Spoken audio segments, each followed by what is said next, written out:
மகா சிவராத்திரி என்பது சிவபெருமானுக்கு மிகவும் உகந்த நாள்.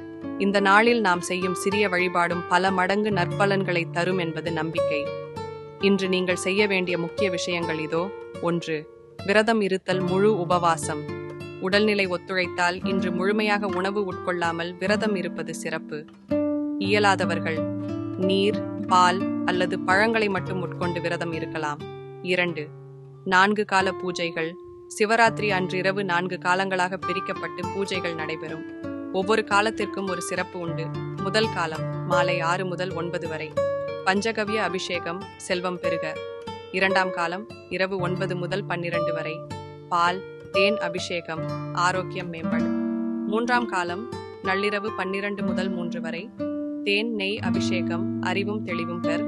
4ஆம் காலம் அதிகாலை 3 முதல் 6 வரை, கரும்புச்சாறு பழ அபிஷேகம், மோட்சம் மற்றும் அமைதி கிடைக்க.